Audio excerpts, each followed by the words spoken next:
The movie commences with Jennifer Hill embarking on a journey to collect the keys to a cabin she's leased for a few months and receive directions.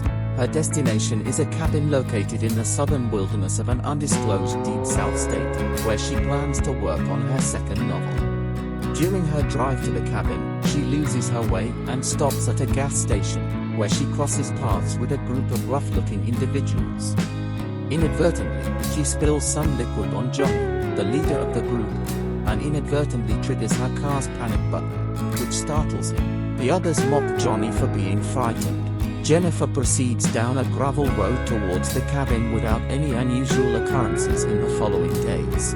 However, one night, she starts hearing sporadic noises that make her uneasy. Her first unexpected guest is Matthew, a local handyman with limited intellectual abilities, who has been dispatched to the cabin to repair a broken toilet. In gratitude, Jennifer gives him a kiss, causing the shy Matthew to flee from the cabin. Later, he joins the group, and they begin discussing Jennifer. They hold a bias against sophisticated city women who they perceive as looking down on them. As nightfall descends, Jennifer starts to hear unsettling sounds in the vicinity of the house. She investigates but discovers nothing amiss. However, the following day, Jennifer's worst fears materialize when the group she encountered at the gas station arrives at the cabin with the intention of involving Matthew in a sexual encounter. They subject her to humiliating acts, including performing inappropriate actions with bottles and a firearm. In a desperate bid to escape, she flees the cabin and runs into the sheriff and Earl, the elderly man from whom she rented the cabin. The sheriff instructs Earl to remain in place while he escorts Jennifer back to the cabin, pretending to offer assistance. Inside the cabin, the sheriff discovers wine in a joint, and he begins to question her. Following an invasive pat-down, it becomes evident that they are working together with the group. They restrain her, allowing Matthew to assault her. After this ordeal, she gathers her strength and leaves the cabin, walking into the woods. She encounters the gang once more, and this time, each of them subjects her to sexual assault. The sheriff engages in a particularly heinous act. Despite the horrors she endures, Jennifer summons the strength to leave the woods and reach a bridge. Just as the sheriff is about to shoot her, Jennifer makes a desperate decision and jumps into the river. The gang searches for her body but fails to find her, prompting them to dispose of any incriminating evidence they left behind. After a month has elapsed, Jennifer makes her return. She has managed to survive in the wilderness for this entire month, subsisting on insects and other meager sources of sustenance. Jennifer initiates a psychological game with the group. Jennifer's initial target is Matthew, the least mentally agile among the group, who harbors feelings for her and is the sole individual displaying remorse for his previous actions. When she finally exposes herself to him within a cabin and invites him to sit beside her on a couch, he breaks down in tears and repeatedly utters apologies while clutching her waist and lying beside her. She listens for a while, then proceeds to tighten a noose around his neck. As he gasps for air and continues to express his regret, Jennifer's countenance becomes strained, and she informs him that mere apologies are insufficient.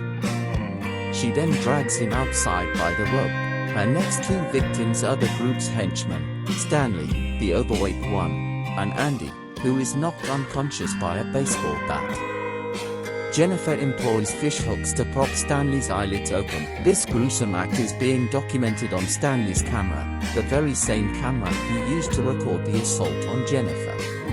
Andy is bound and placed on a few planks over a bathtub slowly filling with water. Repeatedly, his face plunges into the bath, now filled with lye, and with each resurfacing, we witness the horrific results: his facial skin burned, and his tongue dissolved. The following day, Jennifer heads to the nearby gas station and launches a surprise attack on Johnny, rendering him unconscious. She transports Johnny back to her cabin and proceeds to suspend him by his wrists from the cabin ceiling. She removes all of Johnny's clothing and methodically extracts his teeth one by one, employing a pair of pliers. Subsequently, she wields hedge clippers to sever his genitals, placing them in his mouth, ultimately leaving him to bleed to death. Upon completing her gruesome act with Johnny, Jennifer proceeds to visit the sheriff's family. Posing as her daughter's schoolteacher, she engages the sheriff in a fun conversation.